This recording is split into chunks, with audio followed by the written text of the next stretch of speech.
구역장 여러분들 환영하고요. 여러분들 오늘 또 마찬가지입니다. 우리 광고할 거 몇 가지 드리고 말씀 같이 읽고 또 은혜를 누리고 함께 뜨겁게 기도하는 시간 가질 텐데요. 하나님께서 우리에게 또 크신 능력으로 채우실 줄 믿습니다. 환영하고 또 한 번만 더 광고 드릴 겁니다. 오늘이 7월 10일이니까 한 번만 더 효행복 이제는 거의 다들 우리 성도님들 손에 갔을 텐데요. 그래도 끝까지 이거 잘 전달될 수 있도록 해주시고, 특별히 새 가족들 오시는 분들 하나씩 좀 가지고 같이 기도하고 또 말씀 읽을 수 있도록 여러분들 많이 전해주시면 좋겠습니다. 효행복 책자를 다시 한번 광고하고, 그 다음에 광고 드릴 거는 주일날 예배 때 몇 번 이제 화면이 나와요. 거기 보니까 이렇게 별도 해주시고 꽃도 해주셔서 누가 새 가족인지 표시를 해주셔서 감사하고 성함도 써주셔서 더 감사합니다. 말씀드리면 사진이 후둑훅 지나가기 때문에, 그리고 얼굴이 누군지 자세히는 안 보입니다. 그래도 교회에서 이런 일들이 일어났구나 라고 알 수 있고요. 그리고 적어도 그 구역 그리고 새 가족들은 자기 얼굴들을 짧지만 확인이 가능해요. 확인할 수 있습니다. 다시 한번 감사를 드리고 또 수고해 주신 분들 감사를 드리고, 또 계속해서 이 영상을 그 주일날마다 짧게라도 그 얼굴 보여드리는 건요, 우리 새 가족 오신 분들이 신앙에서 잘 자리 잡을 수 있는지, 그리고 잘 자리 잡고 있는지 좀 확인할 수 있는 제일 좋은 방법이 구역예배 함께 오셔서 또 신앙을 서로 먼저 격려하고 있는지 확인하는 겁니다. 예배 잘 오게 하셔요. 그리고 기도하고 또 말씀 듣고 하는 가운데 삶이 조금씩 변하고, 또 구역예배를 통해서 서로 기도하면서 믿음으로 함께 살아가는 삶이 얼마나 감사하고 복되고 또 기적을 누리는 삶인지 우리 구역예배 그 현장에서 체험해야 합니다. 그렇게 마음을 다해서 예배를 준비해 주시고 또 그렇게 초청해 주시고 또 아름답게 예배 드려 주셨으면 좋겠어요. 그래서 첫 번 구역 예배가 잘 드려지고 있다는 소식이 들려서 감사하고, 조금만 더 수고를 해서 이번에 왔던 모든 분들이 구역에도 잘 정착하고 또 신앙이 아름답게 자랄 수 있도록 우리가 모두 수고하고 기도해야 합니다. 그렇게 하나씩 자라나는 것들을 보게 될 때 우리의 믿음도 더 굳건해집니다. 그리고 우리가 어떻게 살아야 되는지에 대해서도 다시 확인하게 돼요. 맨날 우리끼리만 있으면 그냥 이렇게 하나보다 그래요. 하지만 늘 그렇죠. 새 사람이 오면 뭐가 좀 달라집니다. 여기 며느리들 맞으신 분들 있으셔요. 그죠? 며느리 맞기 전이랑 며느리 맞은 후랑 조금 달라지셨을 거예요. 집에서도 전에는 그냥 몸빼 입고 있었는데 며느리가 오면 그래도 얼굴에 뭐라도 조금 바르셔야 되고요. 그렇습니다. 새 가족이 와서 예배드리면은 실망시키고 싶지 않은 거예요. 좋은 거 보여주고 싶고, 아름다운 것들로 먹이고 싶은 마음이 분명히 있습니다. 새 가족들이 자꾸 와야 그래서 우리도 신앙이 나태해지지 않고 우리 스스로를 다시 한번 점검하게 됩니다. 그러니 구역 식구들이랑 함께 기도하면서 새 가족이 올 때마다 여러분들 감사하시고 또 우리의 신앙, 우리의 예배가 더 뜨겁고 또 아름다운 구역이 될 수 있도록 우리가 하나씩 달라지는 일들이 있어야죠. 옷을 갈아입는 것처럼, 그리고 또 얼굴에 분칠하는 것처럼, 또 맛있는 음식을 준비하는 것처럼 구역이 새 가족들을 통해서 더 활기 있어지게 될 줄 믿습니다. 시골에 가면, 요즘 농촌이나 시골에 가면 한 20년 동안 아기 울음소리가 없대요. 아기가 없어도 노인들, 연세 들어가시는 분들끼리 행복하게 잘 사실 수 있습니다. 그게 아이가 없다고 해서 그냥 완전히 절망할 일은 아니죠. 거기서도 얼마든지 기쁘게 살아갈 수 있지만 아기가 울음소리 들려지는 것과는 달라요. 구역도 마찬가지입니다. 구역에 생기가 돌고 구역이 뭔가 그 생명으로 감사가 넘쳐나기 위해서는 거기에 새 생명들이, 그리고 새 가족들, 새 구역 식구들이 하나씩 거기를 자리 잡아가기 시작해야 돼요. 여러분들이 그 새 가족들에게 좋은 것들을 내주기도 하지만 사실은 새 가족들이 구역에 주는 게 어쩌면 그렇게 작지 않습니다. 훨씬 더 많은 걸 주는지도 몰라요. 엄마랑 아빠가 아이들에게 주는 게 많죠. 하지만 사실은 아이들이 엄마 아빠에게 주는 것도 굉장히 많습니다. 하나님이 우리에게 주시는 것도 많아요. 하지만 어떻게 생각해 보면 우리가 하나님 앞에 드리는 것도 많아요. 하나님도 우리 때문에 즐거워하시고 기뻐하시고 또 그 삶이 더 풍성해지는 것처럼 구역도 마찬가지입니다. 새 가족들이 오고 새 생명들이 하나씩 자라나는 것이 우리에게도 힘이 되고 용기가 돼요. 할아버지들이 그래서 손주를 보면 젊어지셔요. 그리고 어려지시고 건강해지셔요. 힘도 생기시고. 그래서 뭐 제일 좋은 선물이라고들 얘기들을 합니다. 구역마다 우리 새 가족들이 잘 자리 잡고 그래서 구역이 더 생명으로 넘치게 될 줄 믿습니다. 다시 한번 감사를 드리고 또 계속해서 사진을 올려주셨으면 좋겠습니다. 그 다음 광고 드릴 건 뭐 수양회가 있어요. 이건 뭐 여러 번 광고했기 때문에 이제 더 안 해도 될 것 같은데 어차피 22일까지가 접수 마감이라 그때까지는 뭐 꼭 얘기를 할 겁니다. 1일부터 4일까지 있을 거고요. 주제는 여호와께로 돌아가자 할 거고요. 가서 뭐 쉼을 얻고 힘을 얻고 또 하나님의 마음을 또 우리의 마음을 서로 맴을 얻는 시간이 될 겁니다. 제가 얘기를 들어보니까 예꿈 청소년 그리고 대학 청년 쪽에서는 따로 접수를 받고 우리 성인 어른들은 뭐 취합을 해서 예배행정부에서 그 인원을 받는데요. 현재 59명, 그러니까 60명이 채 안 돼요. 아마 끝에를 하시려고 그러시는 것 같은데 일단 그렇게 돼 있다는 거 알려드리고 접수 기한은 7월 22일까지 저희가 받을 겁니다. 준비할 게 좀 많아요. 그리고 또 교회에서 여기에만 매달릴 수는 없습니다. 매번 뭐 예배 드려야 되고 또 매번 또 신방해야 되고 교회가 해야 될 일들 가르치고 예배하고 뭐 전도하고 하는 일들 계속 하는 가운데 이 행사를 준비하는 거기 때문에 준비가 좀 제대로 되기 위해서는 7월 22일까지는 인원이 딱 나와야 뭐 규모 있게 그리고 우리가 하는 일들 안에서 잘 제대로 준비가 될 수 있습니다. 그래서 도와주셔야 돼요. 7월 22일까지 꼭 접수를 해주시고 간다고 가시는 분들은 의사를 표현을 분명하게 해주셨으면 좋겠고 바라기는 그냥 그날 회비라고 돼 있어요. 회비도 그냥 다 내주시면 일하기가 훨씬 더 편합니다. 뭐 나중에 내실 수 있어요. 근데 나중에 낸다고 해서 뭐 더 좋은 거 혹시 은행에 놔두면 한 23원쯤 이자가 붙을 겁니다. 23원도 안 붙을 겁니다. 그냥 통장에 넣어놓으면 그렇게 하지 마시고 미리 접수하시고 뭐 내실 거 있으면 미리 내시면 일하시는 분들이 훨씬 편해요. 서로 도울 수 있는 방법입니다. 그렇게 잘 도와주시고 또 많이들 함께 참여해 주시기를 바랍니다. 우리가 그 수양회 기간 중에요 침례를 합니다. 금요일 날이에요. 금요일 날 11시서부터 침례를 할 거예요. 금요일 날 오전에는 온 성도들이 함께 모여서 뭐 명랑 운동회 그래서 아이들과 함께 깜짝 놀랐어요. 아이들과 함께 뭐 어른들 함께 즐거운 시간들 가질 거고 그거 맞춰지면 바로 침례를 할 겁니다. 어른도 침례를 할 거고요. 그리고 우리 아이들도 같이 침례를 할 거예요. 그래서 11시고요. 바라는 건 거기 우리 침례받을 성도들 몽땅 다 수양회에 왔다가 침례받으면 제일 좋아요. 근데 그게 좀 어려워서 침례만 받으러 오실 분들이 계셔요. 여기를 계속 보시면 너무너무 힘들어 하셔요. 그러니까 저를 보셔요. 근데 까먹었어요. 생각났습니다. 같이 오셔서 수양회하고 침례받으면 제일 좋고요. 우리 예꿈 친구들은 그렇게 합니다. 어른들도 그렇게 했으면 좋겠는데 좀 그게 어려우신 분들 하지만 침례를 또 받기를 사모하시는 분들이 있으셔요. 그분들은 11시까지 그러니까 그 전에 예수마을로 오시면 됩니다. 예수마을로 오시도록 얘기해 주시고 차편이 있어서 글로 편하게 오실 분들은 11시 전에 오시면 돼요. 근데 차편이 좀 어렵고 여기가 강화기 때문에 좀 어려우신 분들은 교회로 오시면 됩니다. 아마 교회에서 버스가 한 9시, 9시나 9시 조금 넘어서 출발을 할 겁니다. 그러면 침례 받으실 분들 또 뭐 같이 축하하실 분들 교회에서 출발해서 오셔도 좋고 아니면 뭐 차편이 따로 있으신 분들은 시간에 늦지 않게 함께 오시면 돼요. 그래서 침례가 있습니다. 침례가 있으니까 어떻게 해야 돼요? 침례가 있다는 거 잘 알려주시고요. 구역원들 중에서. 그래서 이번 침례는 거기 강화에서 야외에서 받을 거예요. 뭐 멋진 풀장처럼 생긴 곳에서 우리가 침례를 할 거니까 같이들 가족들이랑 같이 오셨으면 좋겠어요. 그래서 뭐 수양회는 같이 못 오더라도 가족들과 함께 오셔요. 그래서 침례 받는 때 가족들 같이 축하해 주시고 뭐 같이 거기서 뭐 점심도 드시면 되고 그렇게 침례를 잘 받았으면 좋겠습니다. 그러니까 침례 받으실 분들 명단도 좀 미리 받았으면 좋겠습니다. 이것도 우리 접수 기한 있었던 22일까지 좀 주시면 이것도 마찬가지예요. 준비하시는 분들이 좀 훨씬 편하실 것 같아요.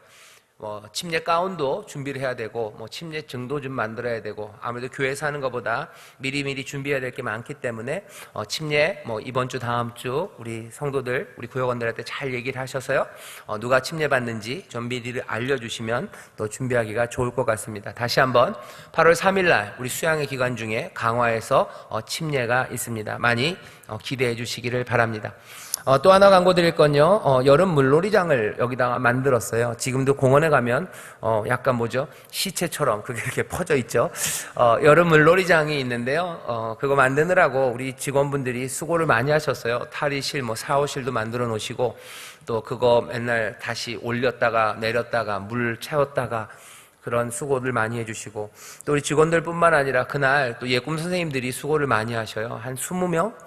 지난주도 한 20분이 일단 책임을 맡고 거기를 안전관리 그리고 수질관리 이런 걸 하셨는데, 다시 한번 감사를 드리고, 바라는 건 예꾼 선생님들 말고 아빠들이 했으면 좋겠는데 아직 아빠들이 자원해서 나오지는 않으신 것 같아요. 그래서 지난주에는 이렇게 진행이 됐습니다. 수고에 감사하고요, 자원봉사사라고 써놨네요. 자원봉사자도 있었고 또 강제봉사자들도 있어서요, 거기 아빠들 있으면 오셔서 이거 좀 해달라고 정중하게 부탁하고 그러면 할 겁니다. 아빠들 거기 앉아서 뭐 하겠어요, 그죠? 자기 아이들이고 또 아이들의 친구들이고 그런데요. 우리 구역장님들 구역에 좀 얘기하셔서요, 와서 같이 아이들 좀 잘 봐주고 좀 돌봐달라고. 하루 종일 하긴 너무 힘들어요. 일단 목표는 1시간 정도씩 돌아가면서 하면 됩니다. 저는 아이들이 거기서 막 놀고 우리 구역 식구들 거기 있고 그러면 우리 성도님들이 더우니까 시원한 거 많이 사다 주실 줄 알았어요. 근데 얘기를 들어보니까 자두 2봉지가 왔대요. 그래서 그래요? 자두 2봉지. 그래도 감사하고 또 자두 2봉지 가져다 주신 분 정말 감사하고, 그분의 삶에 하나님께서 쌓을 곳이 없도록 자두랑 살구랑 천도복숭아를 주실 줄 믿습니다. 같이 즐겁게 하는 일들이니까요, 즐겁게 해주셨으면 좋겠고, 또 수고하는 분들에게 저도 감사하고 모든 성도들이 함께 감사를 드립니다.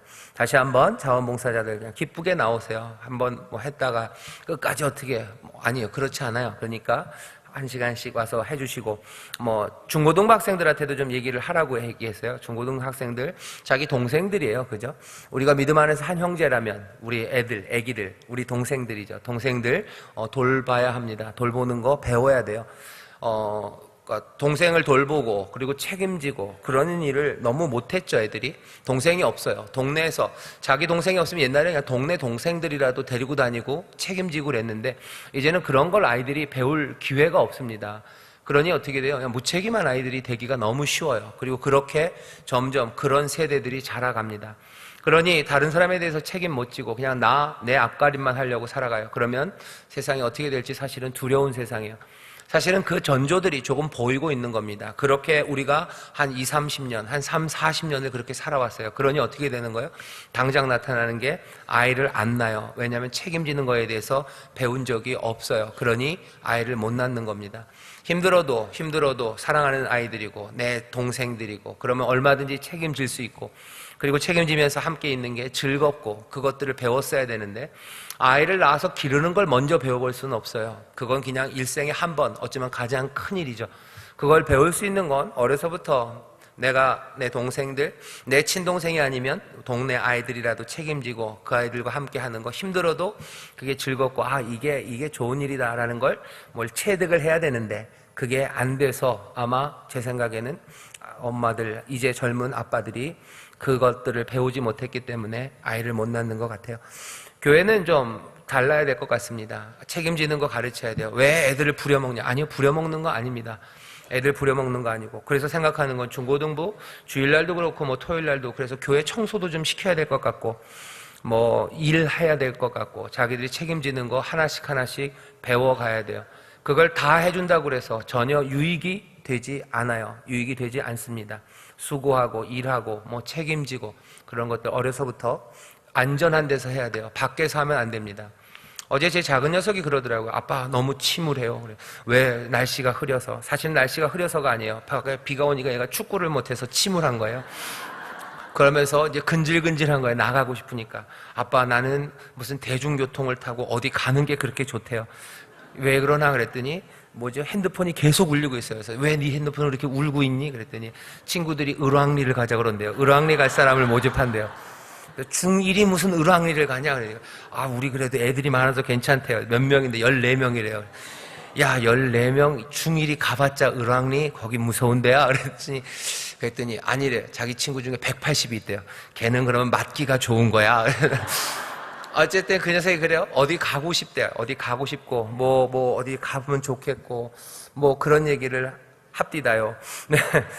애들이 뭘 하고 싶어 해요. 애들이 뭘 하고 싶어 합니다. 애들이 뭔가를 하고 싶어 하는데, 애들이 14명이 180짜리가 하나 있어도 을왕리 가는 건 굉장히 위험합니다.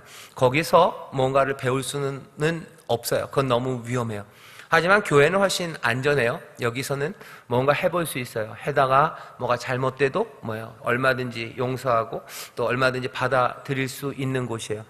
책임을 배우는 수 있는 가장 좋은 곳이 그냥 거기입니다. 사랑하는 사람들이랑 있는 곳에서 책임을 배울 수 있어요. 맞닥뜨리면서 사랑이 없는 곳에서 내가 책임지는 일에 딱 노출됐을 때 사람들은 어떻게 꼼짝을 못하는 거예요. 그러니 아이를 못 낳는 거죠. 그러니 뭔가 수고해서 꿈꾸는 일들, 계획하는 일들을 할 수가 없어요. 공부도 마찬가지고 실패하면은 난리가 나는데, 그죠? 그러니 내가 혼자 어떻게 해볼 수 없어요. 제일 잘한다는 학원 선생님이 나를 인도하는 대로 따라가야 되는 거죠. 그러고 나서 대학을 가면 혼자 공부 못한대요. 대학 교수님들 가끔 만나면 진짜 제가 물어봤어요. 애들이 그렇게 공부를 많이 하는데, 우리 애들 보니까 중학교, 고등학교에 학원 다니고, 저 생각해보니까 어렸을 때 그렇게 공부해 본 적이 없는 것 같아요. 그래서 니들은 공부를 진짜 많이 한다. 근데 왜 대학 선생님들, 교수님들 애들이 공부를 못한다고 그러셔요? 애들이 그렇게 공부를 많이 하고 왔는데. 교수님들이 그러시더라고요. 진짜 못한대요. 진짜 못한대요. 진짜 다시 가르쳐야 되고 진짜 얘네들이 공부를 할 줄을 모른대요. 그래서 그래요? 가만히 생각해 봤더니 그냥 공부하는 방식을 몰라요. 그러니까 자기가 알아가려는 시도들을 못하는 거예요. 왜? 그러다가 잘못하면 난리가 나는 거죠. 그렇게 하다가 잘못해서 기말고사 한번 망치면 내 인생이 그냥 갑자기 내 인생의 100 중에서 20이 날아갈 것 같은데 그 시도를 못하는 겁니다. 너무 위험해요. 그러니까 중학교 다니는 게 위험한 거예요. 중학교에서 기말고사 보는 게 위험하니까 계속 안전한 길만을 따라가야 되고 엄마들도 그렇게 해야만 될 것 같다고 생각하는 거죠. 아이들이 책임을 배우고 뭔가 모험할 수 있는 곳, 그곳은 사랑이 있는 곳이어야 돼요. 얼마든지 실패해도 안아줄 수 있는 곳이 되어야 됩니다. 가정이 그래야 되고요. 가정이 그래야 되고 또 어디가 그래야 돼요? 교회가 그럴 수 있는 곳이에요. 가정은 가정대로, 또 교회는 교회에서 다른 사람들, 가족이 아닌 사람들과 사랑을 나누고 그 사람들을 위해서 내가 희생하고 헌신하고 내가 책임지는 거 배우는 거, 그것이 어쩌면 우리 아이들뿐만 아니라 이 세상을, 이 사회를 복되게 하는 길일 겁니다. 그것들을 배울 수 있는 곳이 그렇게 많이 남아있지 않습니다. 사랑으로 얼마든지 실수할 수 있고 그리고 품을 수 있는 곳이 많이 남아있지 않아요. 예전에는 친구들 안에서 그 일을 했는데 이젠 친구들도 그 일들 못해요. 그렇게 짜여져 있지가 않아요. 교회는 그래도 우리 교회는 중고등부 학생들 그래도 한 몇백 명 애들이 같이 있어요. 그러면 거기서 뭔가 성장할 수 있는 기회가 분명히 있습니다. 다시 한번 얘기가 막 여기저기로 막 흩어져 가는데요. 수고에 감사하고 또 자원봉사하는 거 강제로 봉사하시는 분들 감사하고 또 우리 아이들 잘 커갈 수 있도록 하나씩 일을 시키셔야 돼요. 책임질 수 있는 일들을. 그래서 중고등부에서도 그렇게 하고 예꿈에서도 그렇게 하고 또 이제 성인이 되어서 우리는 다 배웠냐? 아니요. 우리도 여전히 배워야 합니다. 우리도 스스로 책임지는 거, 다른 사람들을 사랑으로 보살피고 헌신하는 거, 그거 배우는 거죠. 우리 여기 구역장님들이 하시는 일이 그런 일입니다. 여러분들 뭐 하는 거예요? 남들보다 더 헌신하고 남들을 책임지는 일을 맡아 하는 거예요. 그게 그냥 여러분들의 노동력을 착취하는 게 아닙니다. 여러분들을 뽑아 먹으려고 그러는 게 아니에요. 그게 삶을 풍성하게 하고 그게 온전한 모습으로 자라가는, 그래서 어떤 삶보다도 더 보람있고 더 감격과 감사가 있는 삶으로 우리가 가는 겁니다. 그러니까 제가 하나도 부끄러움 없이 구역장님들한테 이 수고를 하라고 그러는 거예요. 돈 한 푼 안 주면서.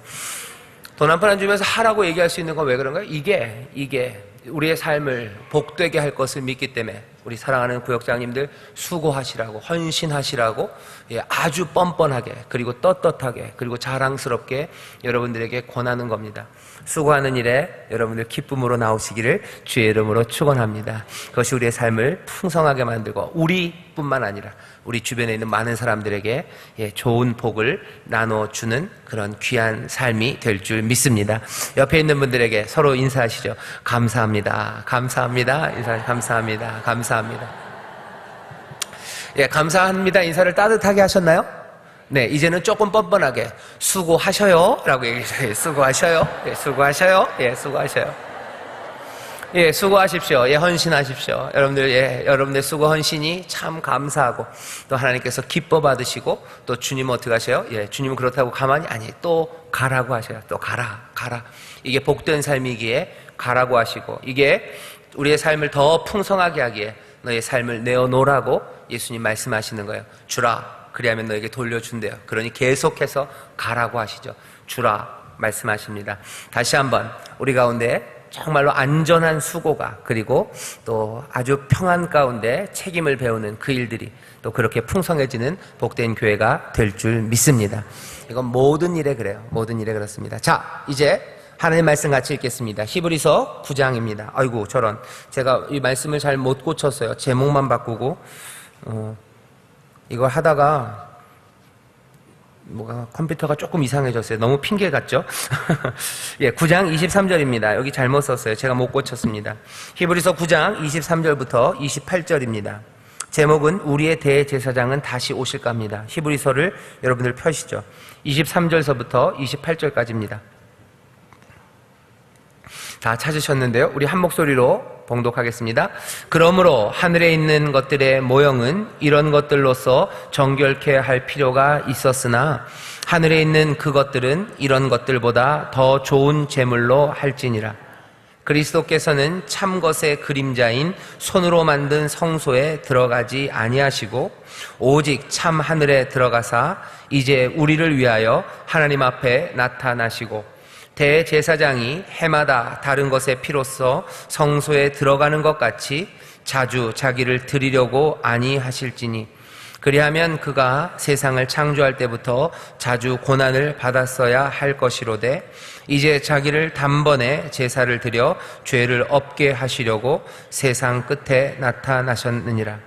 한 번 죽는 것은 사람에게 정한 것이요 그 후에는 심판이 있으리니 이와 같이 그리스도도 많은 사람의 죄를 담당하시려고 단번에 들이신 바 되셨고 구원에 이르게 하기 위하여 죄와 상관없이 자기를 바라는 자들에게 두 번째 나타나시리라. 아멘. 아멘. 왜 그러죠? 제 컴퓨터가 이상한가 봐요. 오케이. 좋습니다. 우리의 대제사장은 다시 나오실까라는 제목이에요. 경배하기, 하나님의 나팔 소리 이걸 읽으시면 되고 부르시면 되고요. 우리 음성 듣기 한번 보시죠. 음성 듣기 세 줄만 먼저 읽겠습니다. 시작. 우리는 성경에서 말씀하신 대로 죽으시고 부활하신 예수 그리스도께서 다시 오실 것이라 믿습니다. 그렇다면 도대체 왜 다시 오실 것을 약속하셨을까요? 왜 다시 오셔야만 하실까입니다. 궁금하죠? 왜 예수님이 꼭 다시 오셔야 됩니까? 그죠? 여기서 우리가 살다가 천수를 다 하시면 어차피 죽으면 하늘나라 가면 되고 하나님의 나팔 소리 부실 때 이 땅에 꼭 오셔야 될 이유는 없죠. 그냥 우리가 올라가면 얼마든지 우리 감사함으로 올라갈 수 있고 또 올라가는 일들이 우리에게 그렇게 크게 그때는 어려울 일도 아닐 거예요. 근데 왜 대제사장이 다시 오실까입니다. 누구죠? 이 히브리서 기자가 설명하는 방식이에요. 왜 예수님이 다시 오셔야 되나? 그리고 그 다시 오신다는 게 얼마나 크고 위대한 의미가 있는지 우리에게 보여줍니다. 오늘 성경 말씀은 조금 복잡하게 쓰여져 있지만 사실은 굉장히 간단하고 단순한 구조로 돼 있어요. 그런데 얘기가 좀 깁니다. 제가 23절부터 읽으면서 하나씩 설명해 드릴 테니까 23절을 보시죠. 23절 보시죠. 그러므로 하늘에 있는 것들의 모형은 이런 것들로서 정결케 할 필요가 있었으나 이렇게 돼 있어요. 중요한 건 뭐예요? 모형입니다. 하늘에 있는 것들의 모형이 있어요. 그러니까 뭔가가 하늘에 있고요. 하늘에 있는 것들을 보여주는 모형, 그렇죠? 그 모형이 어디 있어요? 땅에 있어요. 모형은 있습니다. 그런 모형들은 이런 것들, 피로써 정결케 할 필요가 있었어요.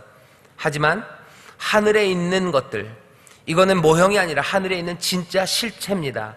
하늘에 있는 그것은 이런 것들, 이거는 뭐예요? 땅에 있는 모형입니다. 이런 것들보다 더 좋은 제물로 할지니라, 이렇게 돼 있죠. 하늘에 있는 것의 모형이 땅에 있어요. 그러니 당연히 하늘에 있는 것보다는 좀 처집니다. 모형은 늘 처져요. 늘 처집니다. 어떻게 알아요? 여러분들 요새는 좀 아니었는데 옛날에 제가 그런 얘기를 들었어요. 누구지? SK텔레콤이 키운 여자 아이돌 가수가 있어요. 그 가수 이름이 설현입니다. 설현이 왜 그래요? 그 SK 선전하면서요, 그 여자친구가 아니라 그 가수, 그 전신상을 그 가게 앞마다 막 다 갖다 놨어요. 그랬더니 사람들이 너무너무 이쁘다고 그걸 다 들고 갔어요. 그러면서 설현이 굉장히 유명해졌답니다. 그래서 설현이 SK에 감사도 했다는데, 아무리 그래도 그것보다는 누가 훨씬 더 나아요? 설현이 훨씬 더 나아요. 여러모로 낫습니다. 하늘에 있는 원래 참 것이 있는데, 참된 것이 있는데, 이 땅에 있는 건 모형이에요. 그 중에서도 뭐가? 그 성소가 모형이에요. 성소가 아름다워요. 예, 좋습니다. 탐날 만큼. 예, 훌륭해요. 그 설현 전신상, 예, 좋아요. 진짜 좋습니다. 제 전신상과는 비교가 안 되게 좋습니다. 그러니까 사람들이 가져가는 거예요. 이 땅에 있는 성소가 아름답죠. 훌륭하죠. 가장 위대하게 지어놨죠. 하지만 그래도 여전히 하늘에 있는 참것, 그 실체와는 비교할 수 없습니다. 이스라엘이 정성을 다해서 만들고요, 그것들을 얼마나 소중하게 여겼는지 몰라요. 하지만 그럼에도 하늘에 있는 것에 비하면 아무것도 아니라고 지금 누가? 히브리서 기자가 얘기하는 거예요. 히브리서는 히브리 사람들, 이스라엘 사람들에게 사실은 약간 도전을 하는 겁니다. 이스라엘 사람들아, 너희가 그 성소와 그 성전들 그거 귀하게 여기고 그거 거룩하게 여겼지. 하지만 그건 모형일 뿐이다요. 하나님이 여기 계셔요. 예, 이 성소 성전에 계신 건 맞아요. 하지만 정말 하나님이 계신 곳, 그곳과는 비교할 수 없다는 거죠. 거기가 23절에서 시작하는 겁니다. 다시 한번 23절을 보세요. 그러므로 하늘에 있는 것들의 모형은 이런 것들로서 정결케 할 필요가 있었으나 하늘에 있는 그것, 그 실체입니다. 그것들은 이런 것들, 이 땅에 있는 모형보다 더 좋은 제물로 할지니라. 여기 이 땅에 있는 건 피로써, 지난주에 했었죠. 거의 모든 물건이 피로써 정결케 돼요. 그죠? 짐승의 피로 정결케 된다고 그랬어요. 하나님이 그렇게 하셨어요. 하지만 모형은 짐승의 피로 하지만 하늘에 있는 그 실체, 그것은 뭘로 하겠냐는 거예요. 여기는 모형이기 때문에 짐승의 피로 됐습니다. 하지만 이거보다 더 아름답고 더 위대한 거예요. 당연히 그러니 그 실체에 있어서는 더 귀한 것, 더 좋은 제물로 해야만 하죠. 그 더 좋은 제물이 뭐가 드려졌는지 우리는 압니다. 이 땅에서는 양의 피로 그리고 소의 피로 그 일을 했어요. 하지만 이제는 그리스도의 보혈입니다. 예수 그리스도 하나님의 아들의 피로 그것들을 해요. 당연히 그래야 될 것 같아요. 왜? 이 땅에 있는 모형은 그 피로 했지만 하늘에 있는 그것, 그 실체까지 여기 있는 것과 똑같은 것으로 할 수는 없어요. 히브리서 기자가 얘기하는 건 뭐예요? 그러니 율법은 위대하고 너희들이 가진 종교 그거 훌륭하고 하나님의 선물인 건 맞지만 뭐가 더 위대한 것 그리고 더 참된 것이 우리에게 이제 왔다는 거예요. 24절 보시죠. 24절은 이렇게 됩니다. 그리스도께서는 참것의 그림자인 손으로 만든 성소에 들어가지 아니하시고, 어디서부터가 참것에서부터 아니하시고까지가 한 덩어리예요. 그리스도는 그 성소에 들어가지 않았어요. 그 성소는 어떤 성소입니까? 참것의 그림자예요. 그건 사람들이 손으로 만든 성소입니다. 예수님은 그 성소에 들어가지 않으셨어요. 오히려 예수님이 돌아가신 곳은 뭡니까? 나중에 히브리서 뒤에 가면 나오지만 영문 바깥이에요. 거기로 들어가신 거 아니다는 거예요. 사람들이 손으로 만들고 그림자인 그 사람의 성소에 들어가지 아니하시고 어디로 들어가셨어요? 24절 뒤입니다. 오직 참 하늘에 들어가사 이제 우리를 위하여 하나님 앞에 나타나시고요. 하나님 앞에 나타났다는 게 숨어있다 짠 하고 나타나는 게 아니고요. 하나님 앞에 보이셨다는 거예요. 다시 말하면 뭐야? 하나님 앞에 섰다는 겁니다. 내가 여기 있다고 나타나셨어요. 거기에 보이십니다. 예수 그리스도, 우리 그리스도는 이제 참 것인 하늘, 그 어쩌면 이 땅의 모형이 아니라 그 참된 실체, 하나님이 계신 그곳, 그 앞에 섰어요. 그 앞에 섰어요. 왜 섰을까? 그냥 거기 섰던 그 시간은요, 특별한 시간입니다. 늘 하나님과 함께 하셨던 분이에요. 그러니 함께 하시는 게 뭐가 그렇게 문제입니까? 아니, 여기는 그리스도, 여기 대제사장으로서 그 앞에 서셨다는 거예요. 25절입니다. 이 땅에 있는 대제사장들, 아론을 뒤이어서 대제사장이 된 사람들이 있죠. 이 땅의 대제사장은 해마다 다른 것의 피로써 성소에 들어가는 것 같이 자주 자기를 드리려고 아니하실지니. 대제사장은 해마다 들어갑니다. 해마다 뭘로 들어가요? 다른 것의 피로써. 그냥 짐승들의 피로입니다. 그런 걸로 성전에 자주 들어가요. 해마다 들어갑니다. 하지만 주님은 그렇게 아니하실지니예요. 하나님 앞에 나타나셨어요. 대제사장은 자주 가지만 그리스도는 이제 단번에 한 번 그 하나님 앞에 섭니다. 대제사장으로서 한 번 섰다는 거예요. 26절은 설명입니다. 왜 자주 하신 게 아니에요? 그리하면 그가 세상을 창조할 때부터 자주 고난받았어야 할 것이로되. 주님 그리스도 자주 고난받으신 거 아니에요. 매년마다 고난받으시는 거 아닙니다. 이제 자기를 단번에 제사를 드려 죄를 없게 하시려고 세상 끝에 나타나셨느니라. 제사 드리려고 세상 끝에 나타나셨어요. 하지만 그 시간이 뭐예요? 하나님 앞에 선 시간입니다. 하나님 앞에 누구로? 대제사장으로 섰어요. 한 번 죽는 것은 사람, 이거 인자라고 해석하는 게 좀 더 좋을 것 같아요. 인자는 한 번 죽는 것으로 정해졌어요. 그러니 그 다음에는 심판이 있을 겁니다. 28절입니다. 이와 같이 그리스도도 많은 사람의 죄를 담당하시려고 단번에 들이신 바 되셨고. 우리가 다 알죠? 예수님은 대제사장으로 그 제사를 드리시고 또 동시에 제물이 되셔서 그 피를 흘리셔요. 자기 자신을 자기가 드리신 겁니다. 단번에 드리신 바 되었고 구원에 이르게 하기 위하여 죄와 상관없이 자기를 바라는 자들에게 어떻게 해요? 두 번째 나타나시리라, 이렇게 되어 있습니다. 방송실 여기 있는 게 안 나오죠? 이제? 되나요?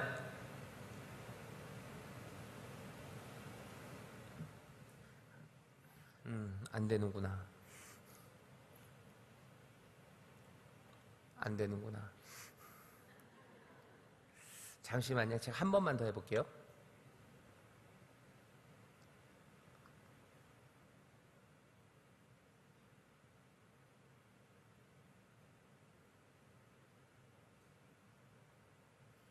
안 되나 보네요. 할 수 없어요. 저는 여러분들을 믿습니다. 제가 얘기를 해도 다 알아들으실 거라고 믿습니다. 아멘. 하늘에 있는 것들의 모형은 그림자입니다. 그리고 하늘에 있는 바로 그것은 참 것이에요. 하나님 앞에 선다 그러셨어요. 대제사장들도 하나님 앞에 섰습니다. 그리고 예수님도 서요. 대제사장은 자주 섭니다. 해마다 섭니다. 하지만 그리스도께서는 한 번, 단번 서셔요. 왜 그럴까? 거기에 대한 설명입니다. 여러분들 교재를 보시죠. 효행복 보시면 네 번째 줄부터 읽겠습니다. 시작. 히브리서 기자는 본문 23절 하반부에 하늘에 있는 그것들은 이런 것들보다 더 좋은 제물로 할지니라고 합니다. 하늘의 제사는 이 땅의 제사의 의식과는 다르다는 것입니다. 이 땅에서의 제사는 매년 이루어졌었습니다. 그러나 하늘의 제사는 단 한 번에 드려진 제사입니다. 단 한 번의 고난으로 세상의 범죄함을 사하시고 예수 그리스도께서 온 인류의 구원을 이루시고자 세상 끝에 나타나신 것입니다. 계속 읽겠습니다. 히브리서 9장 27, 28절에는 첫 번째 오심과 두 번째 나타나심에 대하여 언급하고 있습니다. 첫 번째 오심은 많은 사람의 죄를 담당하기 위해 단번에 들이신 바 희생의 제물로 오셨던 거라면, 두 번째 나타나심은 죄와 상관없이 구원자를 바라는 자들에게만 오심이라 말하고 있습니다. 즉 다른 목적입니다. 두 번째 나타나심은 구원을 완성을 위한 나타나심인 것입니다. 아멘. 두 번 오신대요. 첫 번째 나타나셨어요. 그리고 두 번째 나타나신대요. 28절 마지막에 있죠. 자기를 바라는 자들에게 두 번째 나타날 거예요. 세상 끝에 오실 때, 됐네요. 네, 됐습니다. 보고 나니까 별것도 아니죠? 예, 하늘에 있는 것들의 모형은 그림자예요. 하늘에 있는 바로 그것은 참 것이에요. 하나님 앞에 서요. 대제사장도 쓰고 아이고. 아이고. 이게 또 꼬였다요. 네. 자, 그러면 다시 합니다. 네. 다시 그냥 갈게요. 예, 이제는 뭐죠? 이 컴퓨터를 안 믿습니다. 그냥 하나님을 믿고 여러분들을 믿어요. 첫 번째 오심은 많은 사람들의 죄를 담당하기 위해 오셨대요. 그리고 단번에 드려지는 희생의 제물로 오셔요. 그건 우리가 익히 알고 있는 겁니다. 예수님이 그래서 오셨어요. 세상의 끝에 많은 사람의 죄를 담당하기 위해 단번에 드려지는 희생의 제물로 오셔요. 하지만 두 번째 나타나심은 다릅니다. 뭐가 제일 달라요? 이게 달라요. 두 번째 나타나심은 그리스도를 바라는 자들에게 나타납니다. 그때는 많은 사람들의 죄를 위해서 오시지 않아요. 두 번째 오실 때는 여러분들 아시죠? 한 번 죽는 건 정했어요. 그 다음에 뭐 심판이 있을 겁니다. 예수님이 많은 사람의 죄를 위해서 단번에 제사 드리러 오신 게 맞아요. 하지만 두 번째 나타나심이 있어요. 그 나타나심은 그리스도를 바라는 사람들에게만 옵니다. 그래서 어떻게 하시는 거예요? 구원의 완성을 위해서 오시는 겁니다. 이걸 어떻게 알 수 있냐면요, 우리가 알고 있는 구약의 그 사건들, 구약에서 매년 드렸던 그 속죄일, 그것들을 이해하면 이 사람, 여기 히브리서 기자가 왜 이런 이야기를 했는지 우리가 이해할 수 있습니다. 여러분들 그 134페이지 아래서 다섯째 줄부터요, 우리 천천히 읽으세요. 이미 다 알고 계시겠지만 한번 읽겠습니다. 시작. 이것을 올바로 이해하기 위해서는 유대인들이 기억하고 있는 구약의 제사 규례에 대한 이해가 필요합니다. 구약에는 아론의 제사, 속죄일의 제사가 있습니다. 1년에 한 번 하나님께서 정해주신 그날에 대제사장이 수송아지와 염소를 잡은 피를 가지고 지성소로 들어갑니다. 한 손에 든 피는 자신의 죄를 위하여, 다른 손에 든 피는 이스라엘 온 백성들의 죄를 위한 것입니다. 대제사장은 지성소 안으로 들어가 시은좌 속죄소에 그 두 피를 뿌립니다. 그 무거운 죄들을 홀로 들고 하나님 앞에 섭니다. 대제사장 홀로 하나님 앞에 서는 것입니다. 죄를 용서하시겠다는 하나님의 약속이 이루어지기를 백성들은 회막 밖에서 간절히 기다립니다. 그들은 지성소 안으로 들어갈 수 없기 때문입니다. 하나님의 은혜로 죄가 용서되었음을 확인할 수 있는 방법은 단 하나, 자신들의 죄를 들고 들어간 대제사장이 지성소 밖으로 살아 걸어 나오는 것이었습니다. 거기까지요. 구약에 보면요, 사람들이 하나님 앞에 뭐 속건제, 속죄제를 드려요. 자기들의 잘못들, 그죠? 자기의 잘못들을 하나님 앞에 용서함 받기 위해서 나옵니다. 그때는 그냥 제단에다가 제물을 드리는 거예요. 그죠?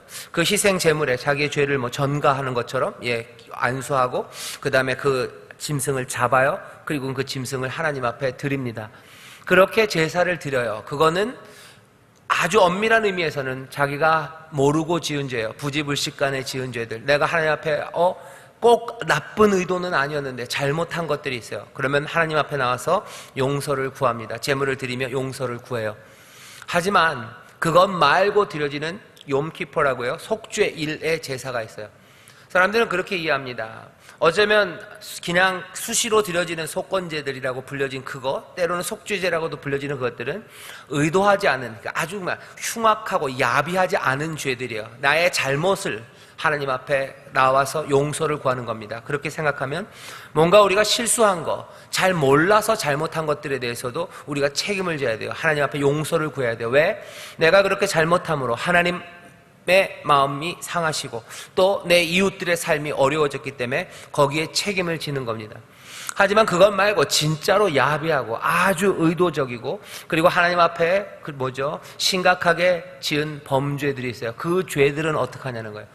그 죄는 그냥 내가 양 한 마리로 해결되는 거 아니에요. 왜? 그 안에 우리의 반역의 마음이 있기 때문에. 이거보다 훨씬 더 중요합니다.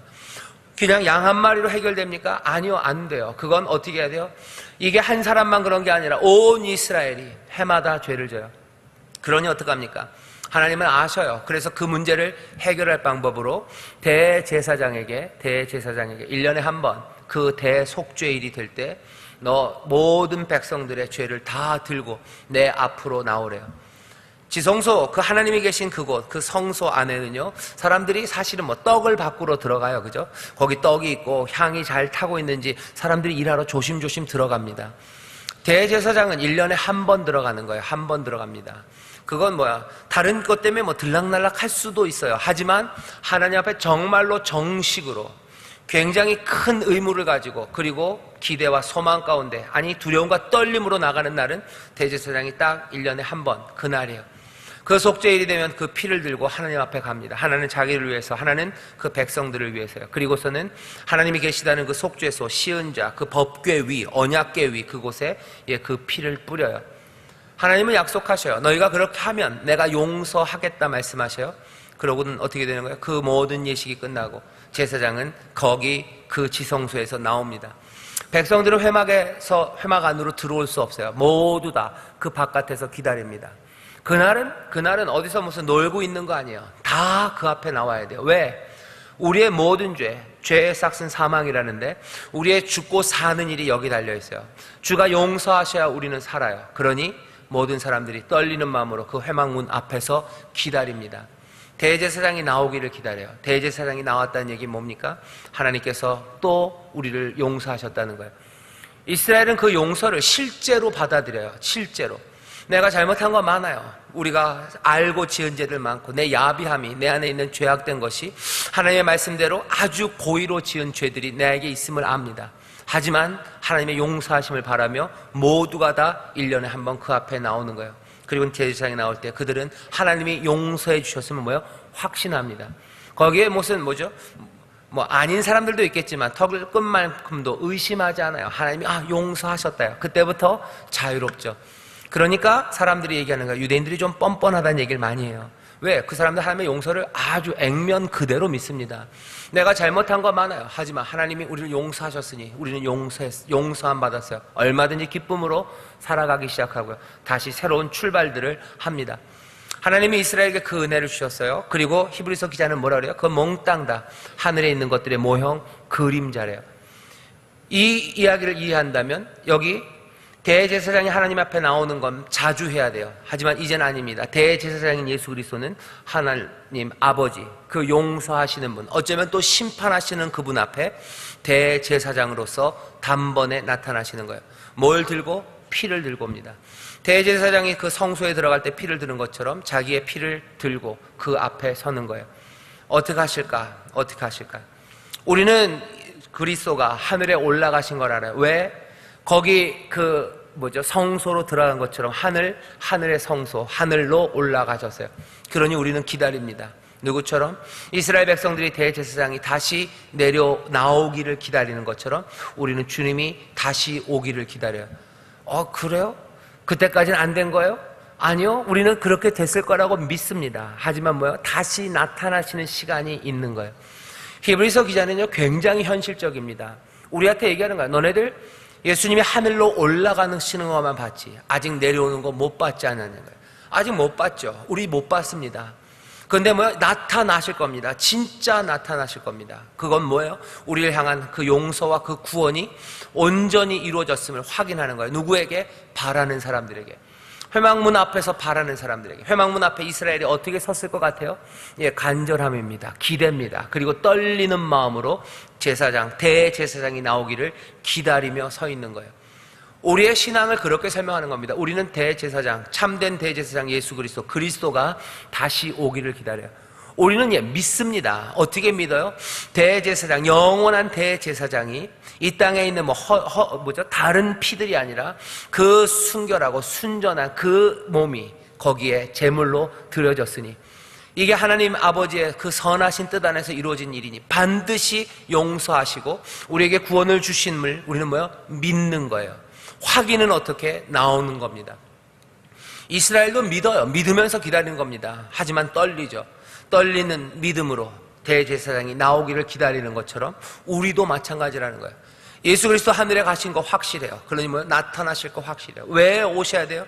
이 대제사장이 구원을 확인하러 용서를 확인하며 다시 나와서 이제 새 출발이에요. 새 삶이 시작되는 것처럼 우리 그리스도도 그렇게 우리에게 다시 나타나실 거래요.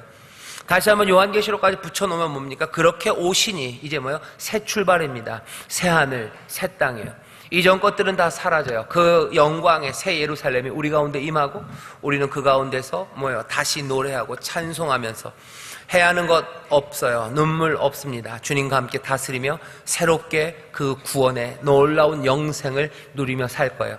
히브리서 기자는 그렇게 얘기합니다. 우리의 대제사장은 다시 나오실까? 이제 오시나? 라고 어떻게 해요? 기다리며 사는 겁니다. 첫 번째 오심과 두 번째 오심, 그 사이에 우리가 삽니다. 이 대제사장의 이야기를 이해하시나요? 예, 이해가 되십니다. 예, 이해가 되죠. 이게 이해가 안 될 리가 없습니다. 속죄일의 제사는 그래서 하이라이트가 나오는 대제사장이에요. 다시 보게 되는 대제사장. 해마다 대제사장이 나오는 걸 봤어요. 하지만 우리는 아닙니다.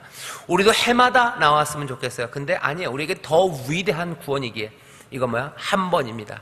주는 다시 두 번째, 단 한 번 우리에게 나타나실 거예요. 우리는 그때 기쁨으로 충만하고 또 새로운 소망이 우리 가운데 가득 찰 겁니다. 다시 보게 되는 대제사장. 그래서 그때가 우리의 용서가 확인되고 구원이 확인되고 그리고 완전한 구원이 이루어지는 날입니다. 자, 교재 보시죠. 135페이지 중간에 네 줄이 있습니다. 같이 읽겠습니다. 시작. 예수 그리스도께서는 자신을 희생의 제물로 들고 참 성막, 참 하늘에 들어가셨습니다. 하늘로 올라가신 대제사장이신 예수님은 다시 그 성막 밖으로 나오셔야만 합니다. 다시 나타나셔야 용서가 완성되는 것입니다. 그래야만 완전한 구원이 이루어지기 때문입니다. 아멘. 용서가 나와야 용서가 완성되는 건 아니에요. 그게 확인된다는 이야기입니다. 우리의 편에서 완성되는 거예요. 구원은 하나님의 놀라우신 은혜로 용서는 주어졌어요. 하지만 그 구원의 완성, 그 놀라운 사건이 우리의 것으로 완성되는 일은 주께서 우리에게 다시 오실 때예요. 그때 우리는 확인합니다. 확인하는 거예요. 그 다음 단락을 한 10줄 되는데 같이 읽겠습니다. 시작. 우리의 대제사장이 다시 나오실까? 우리는 간절히 기다릴 수밖에 없습니다. 구약시대의 회막문 밖에서 기다리는 이스라엘 백성들과 같이 우리도 놀라운 약속이 이루어지길 간절히 기다릴 때 다시 오실 예수 그리스도를 만날 수 있을 것입니다. 예수 그리스도께서 다시 오시는 그날은 우리의 구원이 완성되는 날입니다. 우리의 죄에 관한 것뿐만 아니라 우리의 회복과 우리의 모든 문제가 해결되는 날입니다. 멀리 있다 생각하지 마십시오. 부활하신 예수님께서 속히 오시겠다 약속하셨습니다. 세상은 모르는 소망입니다. 우리만의 소망입니다. 기다리고 바라는 자들에게 나타나시겠다는 비밀을 붙잡고 소망 가운데 걸으시길 소원합니다. 아멘. 예수님이 오실 때 우리의 구원이 완성되는 거예요. 누구의 편에서? 우리의 편에서 그렇습니다. 우리가 볼 때 완성되는 거예요. 주님은 이미 다 이루셨어요. 하지만 우리가 완전히 확인하는 날이 바로 그날입니다. 그때는 모든 어느 것 하나도 감춰진 것 없이 몽땅 다 드러날 거예요. 뭐 하나 부족한 것 없이 몽땅 다 회복되는 날입니다. 그때까지는 뭔가 조금은 감춰진 것 같고 아직 덜 회복된 게 있어요. 고린도전서 13장에 보면 그러죠. 우리가 지금은 뭘 보는 것 같아요? 거울로 보는 것 같이 희미하나 그래요. 아니 무슨 소리? 요즘 거울이 얼마나 좋은데. 맞아요. 요즘 거울은 희미하지 않습니다. 하지만 옛날 이때 거울은 희미해요. 왜? 유리로 이렇게 뒤에다가 발라가지고 잘 만들지 못하고요.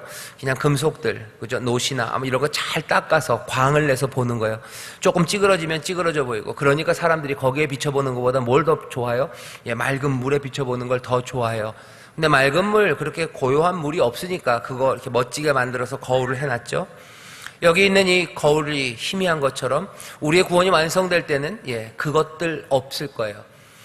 우리는 그래서 그 중간을 뭘로 사는 거예요? 믿음으로 사는 겁니다. 믿음은 늘 희미한 것 안에서 갖는 게 믿음이에요. 구원이 이루어졌습니까? 우린 그걸 믿어요. 하지만 그게 확인됩니까? 아니요. 확인은 안 돼요. 언제?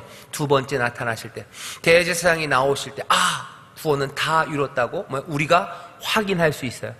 거울로 보는 것 같이 희미하나 그때는 얼굴과 얼굴을 대하여 볼 겁니다. 그렇죠? 그때는 분명히 알아요. 지금은 어떤 것은 회복된 것 같고 어떤 건 회복되지 않은 것 같아요. 하지만 그때는 확인됩니다. 모든 것이 다 제자리를 구원과 회복을 이루어요. 요한계시록에 보면 뭐라고 되어 있습니까? 하나님께서 눈물을 닦으셔요.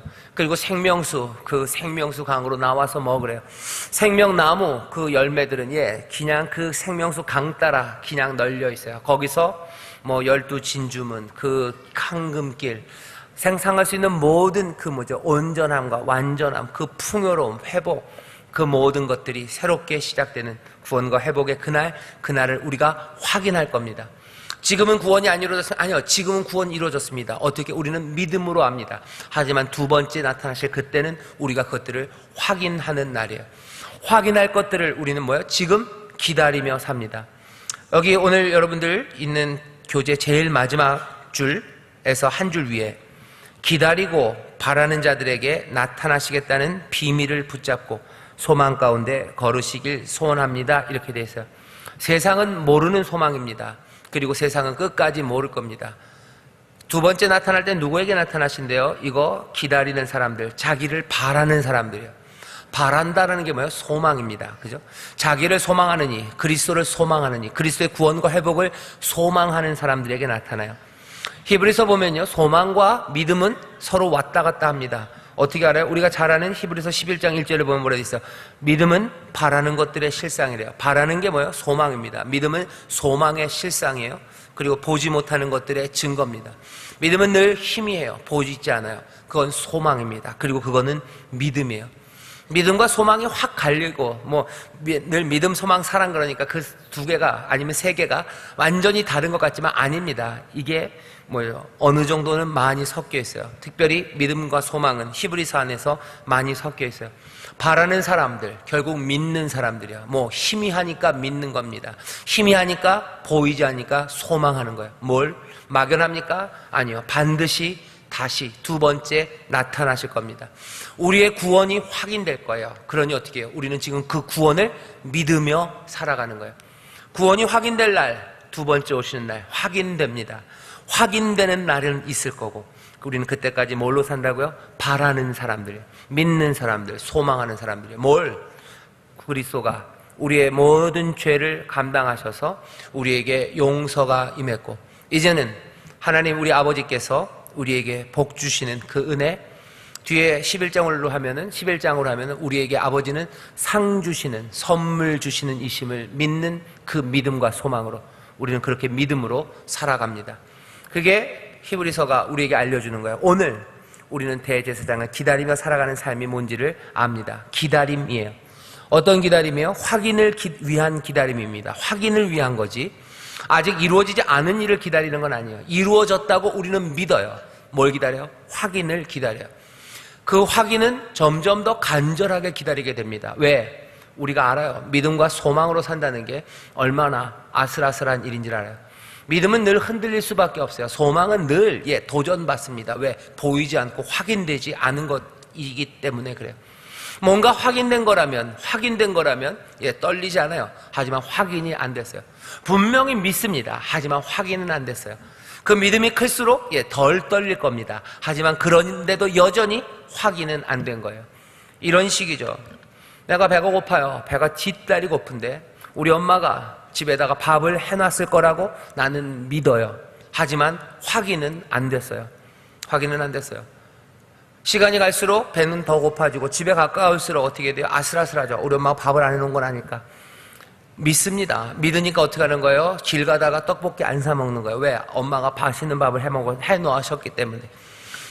떡볶이 안 사 먹고, 그리고 밥 먹으러 친구 집으로 안 갑니다. 누가 꼬시면서 야 맛있는 거 먹었자, 그거 갈 때 그리로 안 가요. 거기로 가는 거예요. 왜? 거기 밥이 있을 거라는 믿음이에요. 하지만 확인은 안 됐어요. 확인은 언제? 그때입니다. 누군가 와서 얘기하죠. 너 니네 엄마가 밥을 해놨나 안 해놨나 한번 내기 한번 할까? 그러면 뭐라 그래요? 내기는 나쁜 거야 라고 얘기해요. 내기는 나쁜 거야? 그러면서 믿어요. 믿고 갑니다. 믿기 때문에 불량식품을 안 사 먹고, 믿기 때문에 딴 데로 안 빠지고, 엄마가 오라고 한 그 길을 따라서 그 길을 가는 거예요. 하지만 유혹이 많아지면 온갖 이상한 소리들, 네 엄마가 무슨 밥을 해놨겠냐 하는 이야기들, 온갖 이야기들, 맛있는 것들의 유혹들, 그러면 어떻게 돼요? 믿음은, 그리고 그 소망은 흔들리기 시작해요. 하지만 점점 더 굳건한 믿음으로 가는 사람들, 그렇게 바라는 사람들은 확인될 겁니다. 엄마가 쿠쿠밥솥에다 맛있는 밥을 해놓으시고 맛있는 반찬 해놓고 기다리심을 확인할 거예요. 신앙은 뭐냐? 기다림이에요. 확인을 위한 기다림입니다. 간절함으로 기다리는 거예요. 그리고 뭘로 기다려요? 믿음으로 기다리는 겁니다. 비밀스러운 기다림을 간직한 사람들이에요. 우리는 아주 비밀스러운, 아까 얘기했죠? 세상은 모르는 소망입니다. 바라는 자들이 알아요. 바라는 자.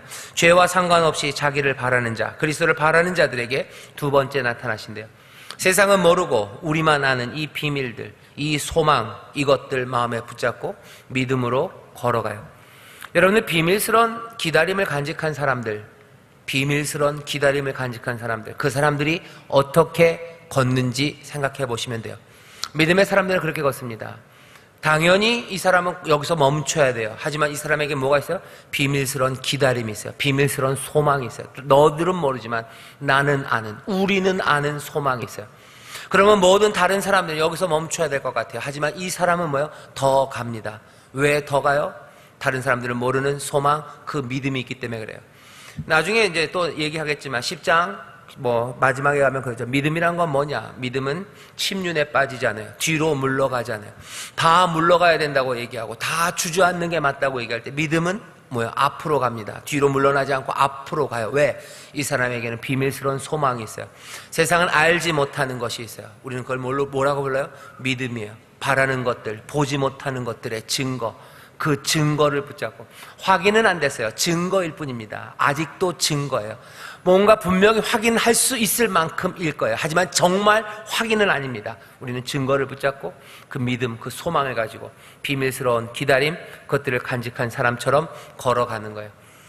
남들은 안 가려고 하는 곳에 이 사람들 갑니다. 그죠? 멈춰야 되는 곳에 더 가요. 멈춰야 된다고 말할 때 더 가요. 그리고 가지 않는 곳으로 가요. 왜? 이 사람들은 비밀스러운 소망이 있어요. 거기 누가 계신지 알아요. 거기서 누가 부르는지를 알아요. 거기 가면 내 구원과 내 삶의 온전함이 거기서 확인될 것을 우리는 비밀스럽게 알고 있는 사람들이에요. 죄와 상관없이 자기를 바라는 자들, 거기 소망이 거기 있음을 알기에 남이 가지 않은 길들을 가고 남들 멈춰야 되고 그냥 포기해야 되는 그 자리에서 이 사람들은 또 걷습니다. 걷는 거예요. 가지 않은 길을 가고 그리고 멈춰야 될 그때 한 걸음씩 더 가요. 비밀스러운 기다림을 가직한 사람들은 그렇게 걷습니다. 그리고 그 발걸음은 어떻게 돼요? 그 발걸음은 어딘가 기쁨이 있어요. 그리고 그 발걸음은 어딘가 사실은 조금은 떨립니다. 떨리면서 가는 거예요. 내가 뭘로 가는 거예요? 믿음으로 가는 거예요. 사실은 확인되지는 않았어요. 하지만 이건 분명하다고 믿어요. 세상에 어떤 것보다 이건 분명한 거예요. 나는 그 믿음으로 걷습니다. 확인된 거 아니에요. 난 거기 있다고 믿어요. 나에게 믿음의 증거가 있다고 믿습니다. 하지만 여전히 이건 믿음이에요. 그러니 떨리는 마음으로, 하지만 그 믿음과 소망이 주시는 그 기쁨으로, 기쁨이 넘쳤다가 어떤 때는 가슴이 떨렸다가 그래요. 여러분들, 우리 구역장님들이 그러시죠? 어떤 때는 기쁨이 넘치고 그러다가 어떤 때는 떨리는 거예요. 그게 당연합니다. 왜? 비밀스러운 기다림, 그 기다림을 간직한 사람, 믿음으로 사는 사람들은 그럽니다. 그렇습니다. 믿음으로 살기 때문에 그래요. 아직 확인이 안 됐어요. 이제 오셔야 됩니다. 그러니 믿음은 늘 조금은 떨려요. 그러니까 예수님 뭐라 그러시는 거예요? 기도하라고 하시는 거예요. 기도해라. 기도해라. 기도하고 모이기를 패하는 사람들, 그 사람들과 습관과 같이 하지 말고 오직 권해라. 서로 격려하라는 거예요. 떨리니까 격려하는 겁니다. 확인은 됐는데 뭘 격려합니까? 그냥 그때는 누리면 돼요. 새하늘과 새 땅에서 얼마든지 주와 함께 즐겁게 살아가시면 돼요. 그때는 권할 일 없습니다. 그때는 격려할 일 없습니다. 거기서 그냥 감사하고 찬송하고 주 안에서 함께 노래하고 맛있는 것도 먹고 그랬으면 좋아요. 하지만 지금은 모이기를 패하는 사람들의 습관처럼 하지 말고 오직 권하여 그날이 가까이 옴을 볼수록 더욱 그리하자. 왜? 그 확인하는 그때가 갈수록 더 간절해지고 더 떨리는 거예요. 여러분들 그렇죠? 마지막 그 순간에 오면 가슴이 조마조마합니다. 처음에 믿음으로 가기 시작했을 땐 여유예요. 하지만 이제 다 온 것 같을 때는 더 떨려요. 더 떨리고 숨도 안 쉬어지고 다리도 후들후들하고, 그렇죠? 그런 거랑 똑같아요. 소풍날 일주일 전에는 괜찮아요. 하지만 소풍 전날은 잠도 못 잡니다. 부들부들 떨리고 진짜 내일이 올까 싶기도 하고. 제가 너무 좀 오버했죠? 내일은 옵니다. 근데 그런 얘기예요. 비밀스러운 기다림을 간직한 사람들은 기쁨으로, 하지만 또 떨림으로 살아요. 기도하고 서로 격려하는 거예요. 그러니 힘차게 노래하는 겁니다. 기쁨으로 힘차게 노래하셔요. 힘차게 노래하고 그 찬송과 감사 가운데 또 내 영이 격려받고 다시 한번 믿음으로 우리가 기다렸던 그것들을 향해서 성실하게 걸어갈 수 있습니다. 기다림, 확인을 위한 기다림, 그 간절함, 믿음으로 우리는 비밀스러운 소망, 그것들을 간직한 사람처럼 걸어요. 남들이 가지 못한 곳으로 걷고 멈춰야 하는데 걷고 조금은 떨리지만 기쁨의 찬송으로 서로 격려하고 기도하며 그 길을 걷습니다. 그렇게 그리스도를 바라는 자들에게 두 번째 나타나셔요. 두 번째 나타나십니다.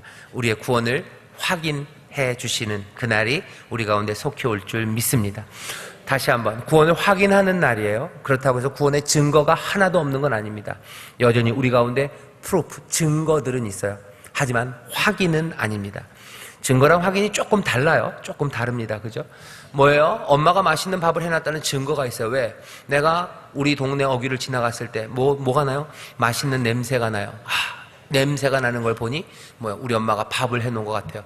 뭐 그런 것들입니다. 증거는 있어요. 하지만 확인은 아닙니다. 그러니 신앙은 늘 기다림으로 살아가요. 늘 떨리는 마음이 있습니다. 자, 우리가 그렇게 살아가는 그 삶을 믿음으로 살아간다고 얘기하고요. 그러니 믿음의 주요 온전케 하시는 이 예수를 바라보며 우리는 그렇게 걸어가요. 그 길이 복된 길이고 또 그 길이 정말로 삶을 삶답게 그리고 우리를 생명으로 인도하는 길인 줄 믿습니다. 자, 그 다음에 한 걸음 내딛기 우리 같이 읽겠습니다. 시작. 응답받지 못한 기도와 오랜 기다림에 지칠 때가 덜어 있을 것입니다. 연단이 무관심으로 느껴질 때 나 자신은 예수 그리스도를 망각하고 멀어지는지 아니면 하나님을 신뢰함으로 내 자신을 더욱 내려놓게 되는지 돌이켜봄으로 서로 나누어 봅시다. 얘기는 이런 얘기입니다. 응답받지 못한 기도들, 오랜 기다림, 지쳐요. 연단들, 환난들, 그것들이 나를 힘들게 합니다. 그럴 때 그게 무관심으로 느껴질 때가 있어요. 하나님이 나를 이제는 관심이 없으신가 보다 하는 거예요. 나는 하나님의 눈밖에 났나 보다. 그러면서 죄책에 마음 무너지는 분들이 있어요. 내가 죄를 지어서 하나님이 나를 버리셨나 보다. 그러니 나는 이제 끝났다 생각하는 분도 있고, 아니면 그냥 원래 하나님은 무관심한 분이신가 보다 라고 마음을 접어버릴 때도 있어요. 연단과 힘든 고난들 그리고 여러 가지 환난이 결국은 무관심, 하나님이 나를 향한 관심이 없으시구나, 애시당초 없으셨든지 아니면 이제는 끊으셨나 보다 라고 느껴질 때, 그러면 나는 어떡합니까? 나도 예수님을 망각해요. 나 자신 예수 그리스도를 망각하고 멀어지듯, 아니면 하나님을 신뢰함으로 또 내 자신을 더욱 내려놓고 믿음으로 나아가기도 합니다. 도대체 어떤 길을 우리는 가는지, 갔었었는지 한번 얘기해 보는 거예요. 기다림이라는 것에 대해서 한번 보는 겁니다. 우리는 잘 기다리고 있는가 하는 거예요. 잘 기다리고 있는가. 어려워도 믿음으로 기도하며 또 소망 가운데 우리는 그 길을 걸어가고 있는가. 조금은 기다려야 될 겁니다. 조금은 또 격려하며 걸어야 될 겁니다. 그때마다 하나님이 우리에게 상을 주시고 또 구원의 여러 가지 증거를 주실 거예요. 여러분들 사도행전 1장 8절에 보면 그렇게 돼 있죠. 성령이 너희에게 임하시면 너희가 권능을 얻고 예루살렘과 유대와 온 사마리아 그리고 땅끝까지 이르러 내 증인이 된대요. 증인, 그래서 증거할 것이 있는 사람들, 복음과 구원의 증거들을 우리에게 주십니다. 그 증거들 하나하나 붙잡고 확인되는 그날을 향해서 내 삶이 완벽하지 않아요. 완벽한 날은 이제 올 겁니다. 증거를 붙잡고 믿음으로 가는 거예요. 거기에서 점점 더 가까워질수록 마음은 떨리지만 점점 더 그 증거는 분명히 보이기 시작하고 또 하나님의 말씀이 얼마나 참된지가 우리 안에서 확인됩니다. 어려움이 있을 때 그러니까 결국 이 한 걸음 내딛기를 하면서는 어떻게 하셔야 되는 거예요? 우리 어려움이 있을 때 이제 나타나실 대제사장, 우리 사랑하는 주님을 기억하면서 뭐라고요? 바로 위에 있는 겁니다. 비밀을 붙잡은 사람들답게 기다림으로, 소망으로 한 걸음 한 걸음씩 걸어가자고 격려하셔야 돼요. 힘들고 어려워도 주님 따라서 믿음으로 갑시다. 하나님이 우리에게 복 주십니다. 얘기하는 거예요. 하나님이 우리에게 구원의 증거를 주십니다. 그거 붙잡고 서로 격려하고 찬송하고 감사하며 우리가 이 길을 갑시다. 바라는 자에게 그리스도께서 두 번째 분명히 나타나십니다. 우리의 구원과 회복이 확인되는 그날이 우리 가운데 옵니다. 여러분들 그렇게 격려하시면서 믿음을 서로 권하는 그 일, 그 아름다운 사명을 우리 구역장님들이 복되게 감당하시기를 주의 이름으로 축원합니다. 기도하겠습니다. 하나님 아버지 감사합니다. 우리가 살아가는 신앙이, 우리의 믿음의 여정이 어떤 길인지 하나님, 우리로 다시 한번 보게 하여 주시옵소서. 아버지 하나님, 이것이 무작정 기다리는 것 아닙니다. 분명히 그 귀한 피가 흘려지고 그 위대하신 대제사장이 복된 제사를 드렸으니 이제 용서와 그리고 그 구원과 회복, 그 놀라우신 아버지의 뜻이 우리 가운데 확인되는 그날, 그리스도가 다시 사랑하는 이들에게 나타나시는 날이 우리 가운데 임할 줄 믿습니다. 아버지 하나님, 그 완성, 그 확인, 그것들을 기다리며 아버지 하나님 마음에 믿음 품고 아버지 하나님의 소망 가운데 서로 격려하는 복된 교회가 되게 하옵시고, 한 걸음 한 걸음 그 길을 믿음으로 걸어가며 하나님이 채우시는 은혜와 복을 누리게 하옵시고, 아버지 하나님은 그 길에 어려움을 당하고 아버지 환난이 있을지라도 끝까지 믿음 놓치지 말고 소망 놓치지 말고 함께 기도하며 격려하며 걸어가는 복된 교회가 되게 하여 주옵소서. 그 가운데 하늘의 기쁨과 평강과 또 하나님의 놀라우신 능력과 의가 넘쳐날 줄 믿사오니 우리로 그것들을 보게 하시고 또한 그것들을 맛보아 누리게 하여 주옵소서. 감사드리며 예수님 이름으로 축복하며 기도하옵나이다. 아멘.